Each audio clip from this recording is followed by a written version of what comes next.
We are moving to an interesting part of this training, which will talk about the electrical parameters of the solar panels.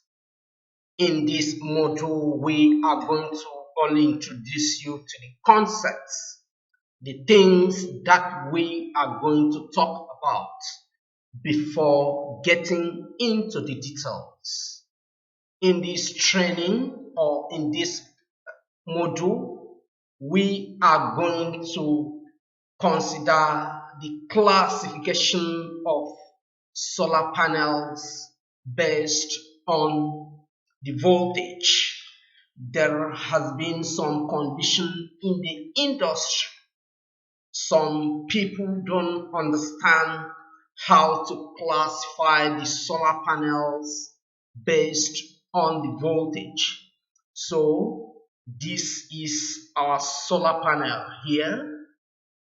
This is our charge controller here. And this is the nameplate. You will get to understand what the nameplate is. And this is the connection of this type of solar panel. It's a 12-volt solar panel, and we are having a 12-volt 100-watt mono solar panel here.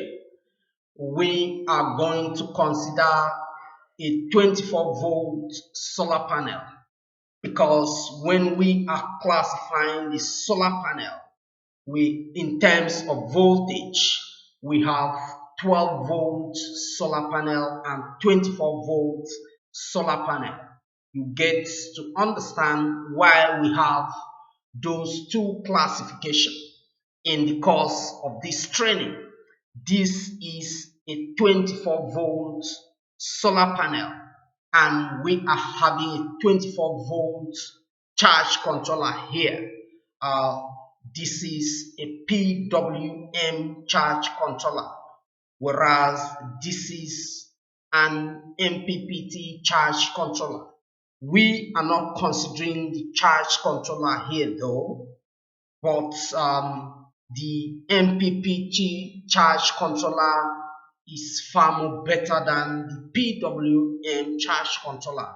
We get to understand that in the next session of our training.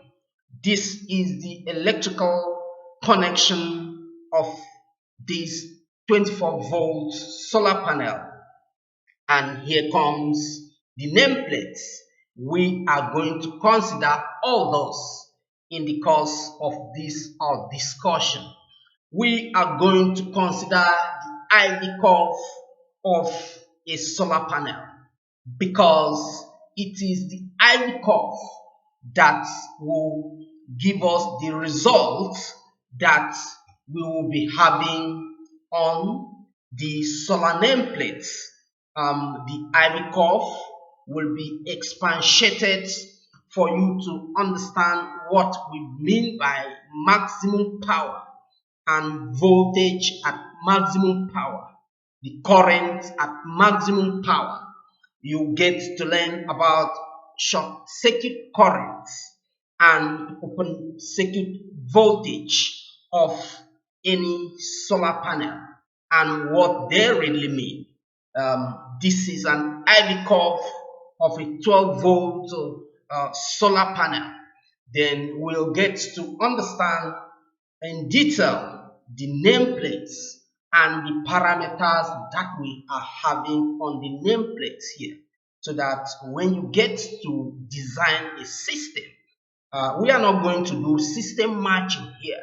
We are not going to talk about configuration of how to combine the charge controller, the solar battery, and the inverter to have a full-blown system.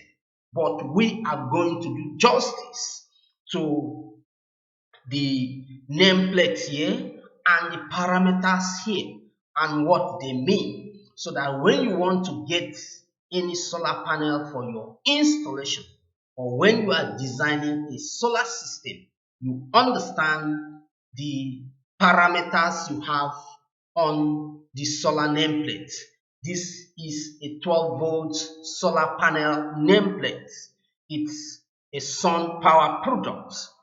We are going to do justice to the nameplate of a 24-volt solar panel, so that you will comfortably understand what differentiates a 12-volt solar panel from a 24-volt solar panel. And with this understanding, you will be able to make wise and informed decisions when you are designing a system for yourself or for a client, because it's not about the size of a solar panel. It's not about the make of a solar panel. It's always about the nameplate that each of the solar panel comes with. Though there are some fake nameplates in the market, we are going to expose you to how you will test to know for sure that this nameplate you are having on this solar panel depicts the outputs that you have when you use a solar panel. This and other things are what we are going to expose you to in the course of this training. Welcome. This is Subway Energy Academy, one of the leading training academy you can trust. If you attend our paid version, our master class, you get the detail to each and every other information you need in the solar industry. Happy